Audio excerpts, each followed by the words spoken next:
நாட்டுப்பற்றாளன் செய்திகள் வாசிப்பது வாசுகி தாமோதரன்.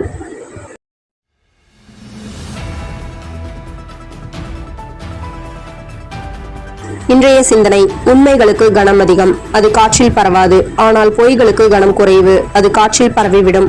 அளவான உணவு, அது உடலுக்கு நலம். அளவோடு பழகு, அது உறவுக்கு நலம். உன்னை நீ நம்பு, உன் உழைப்பை நம்பு, உன் முயற்சியை நம்பு. ஆனால் உனக்காக உதவி செய்வார்கள் என்று யாரையும் நம்பிவிடாதே. காங்கிரஸை சேர்ந்த ரேவந்த் ரெட்டி தெலுங்கானா முதல்வர் ஒரு நிகழ்ச்சியில் பங்கேற்ற போது IAS அதிகாரி சரத் முதல்வரின் காலை தொட்டு வணங்கினார். நன்கு மெத்த படித்த அதிகாரி ஒருவர் அரசியல்வாதியின் காலில் விழலாமா என்று விமர்சனங்கள் எழுந்தன. இது முதல்வருக்கு தர்ம சங்கடமாகியது. முதல்வரின் காலில் விழுவது என்பது மரியாதை அல்லது மதிப்பை காட்டுவதாக இருந்தாலும் பொதுமக்களுக்கு தவறான எண்ணம் ஏற்படும். அதனால் இனி காலில் விழ வேண்டாம் என உத்தரவு.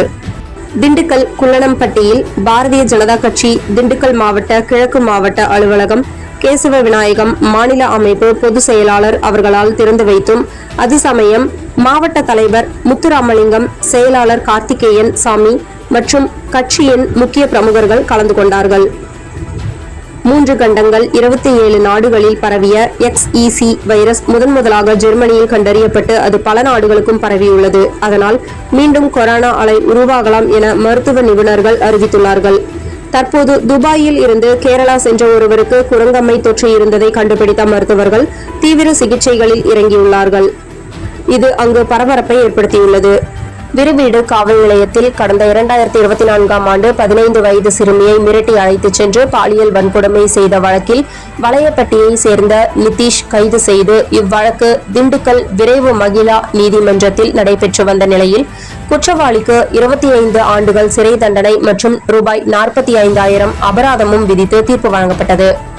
இந்தியாவுக்கு எதிராக உளவு பார்த்ததாக கூறி பாகிஸ்தான் தூதரக ஊழியர் ஒருவரை இந்தியா நேற்று முன்தினம் வெளியேற்றியது. அதன் எதிரொலியாக நேற்று பாகிஸ்தான் பதிலடியாக இந்திய ஹை கமிஷனர் ஊழியர் ஒருவரை உளவு பார்த்ததாக கூறி வெளியேற்றியுள்ளது.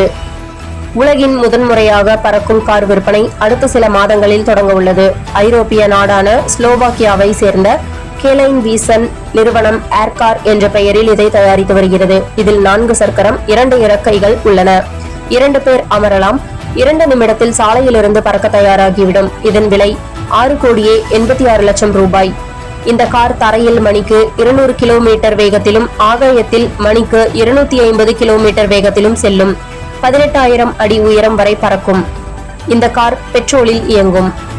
பணிபுரியும் மகளிருக்காக பரங்கிமலை, ஒசூர் மற்றும் திருவண்ணாமலை ஆகிய இடங்களில் ரூபாய் 38,15,00,000 செலவில் 3 தோழி விடுதிகளை திறந்து வைத்து ரூபாய் 176,93,00,000 மதிப்பீட்டில் 14 புதிய தோழி விடுதிகளுக்கு தமிழக அமைச்சர் அடிக்கல் நாட்டினார்.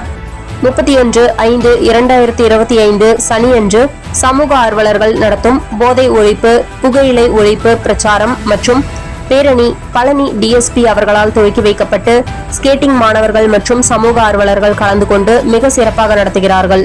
அது சமயம் அனைத்து சமூக ஆர்வலர்கள், மாணவ மாணவிகள், மகளிர் குழுக்கள், அரசியல் பிரமுகர்கள் அனைவரும் கலந்து கொண்டு மக்களுக்கு விழிப்புணர்வு ஏற்படுத்த வேண்டும் என விரும்பி கேட்கும் ஆயக்குடி சமூக ஆர்வலர்கள்.